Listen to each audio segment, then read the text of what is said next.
This is the United States Copyright Office's website. U.S. Copyright Office is a division of the Library of Congress, and this is the site that you go to register any copyright that you have. It's www.copyright.gov. In order to register it, it's chock full of information. I mean, there's all kinds of interesting stuff on here. For example, we have an article on copyright and artificial intelligence. What does ChatGPT do to copyright?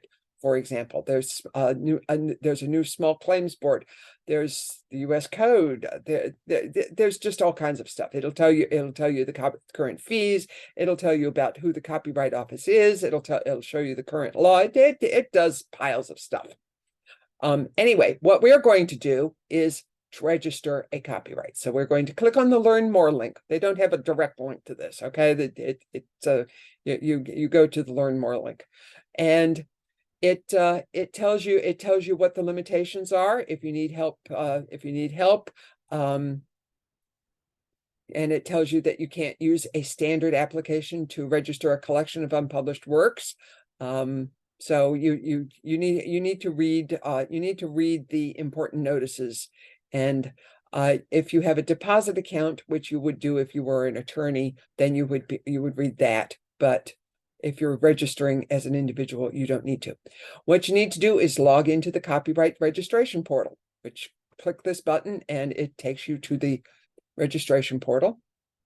And it gives you this warning, okay? The computer system is the property and or operated on behalf of the Library of Congress and may be accessed only by authorized users.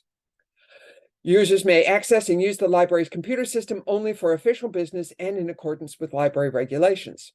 Any usage of the library's computer system is subject to monitoring by the library, and inappropriate usage may be subject to the user's loss or limitation of system rights, adverse administrative action, and criminal prosecution.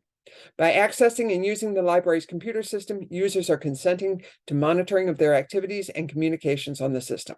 That's what it says. Pay attention to it. They mean it. So you log in, and I happen to have an account, so it is pre-filled in. If you're a new user, you're going to click here to register. You're going to click on the link to register, and it'll take you to a registration page where you just input your name, your address, all the registration stuff. You do not need a credit card to register for access to the copyright system. So I'm going to click on login. Okay, so I have a copyright that is in process at this moment.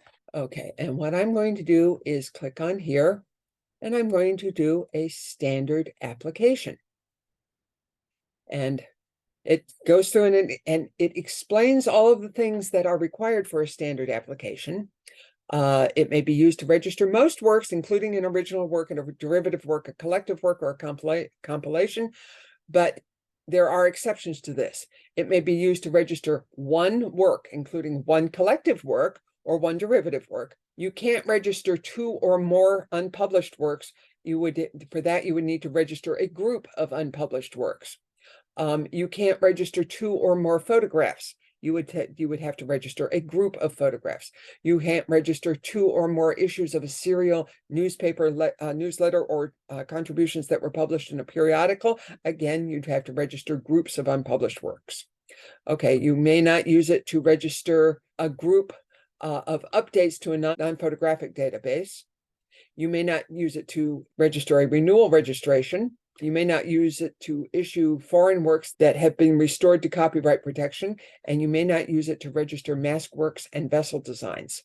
You may not use it to correct an error in a registration or to amplify the information given in an existing registration. For that, you need to click on the correct or amplify an existing registration. Well, we're not doing any of those things, so I'm just going to start the registration. This is a type of work, and I'm going to register a literary work. And I will read the information here. Literary works include a wide variety of works such as fiction, nonfiction, poetry, textbooks, reference works, directories, catalogs, advertising copy, compilations of information, computer programs, and databases. These types of works usually explain, describe, or narrate a particular subject, theme, or idea through the use of narrative, descriptive, or explanatory text rather than dialogue or dramatic action. Generally, they are intended to be read. They are not intended to be performed before an audience. That would be a work of the performing arts. This category also includes an article that has been published in a serial, but does not include an entire issue of a periodical or other serial publication. So I'm going to click the box to, I have selected standard application. I may register up to 10 unpublished work on the same application, but I must return to the home screen and select the link for register a group of unpublished works if I'm going to do that. And there is help provided. You can find your link. You can watch a video that provides step-by-step instructions for completing the application for a group of unpublished works. And hey, guess what? You are responsible for choosing the correct format. Okay, for the correct registration format. If you choose the incorrect registration format, you'll likely lose your registration fee, which is $65. So I'm going to click here to indicate that, yes, I have read that. And then I'm going to click on continue. I will give the title exactly as it appears on the work. So I'm going to click on the new, and we will go.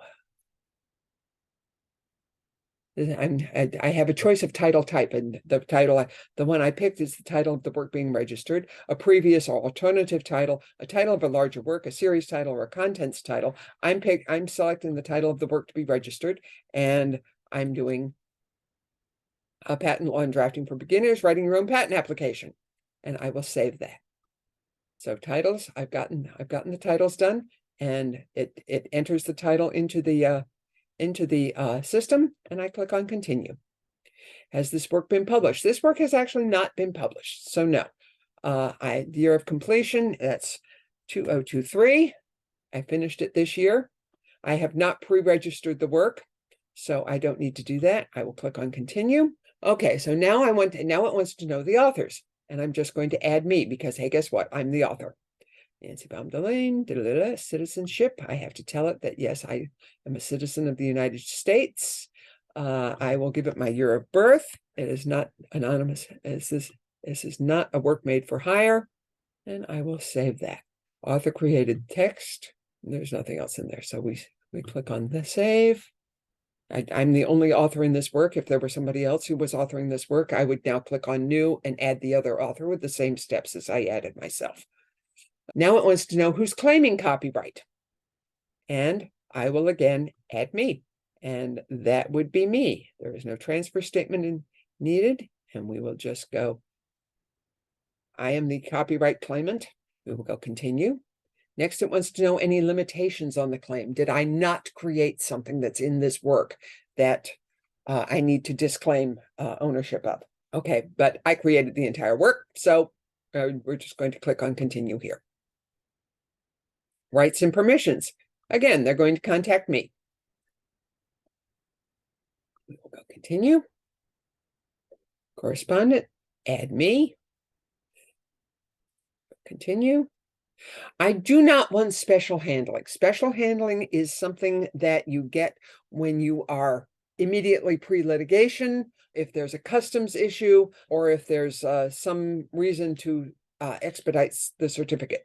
The problem with special handling is that surcharge fee is like $750 or $800. You don't want to do that unless you absolutely have to. So the idea with copyright is register early, register often. And if you have a copyright registered and it gets infringed, then you don't have to pay the expedited fee to get the registration going. You have the certificate there.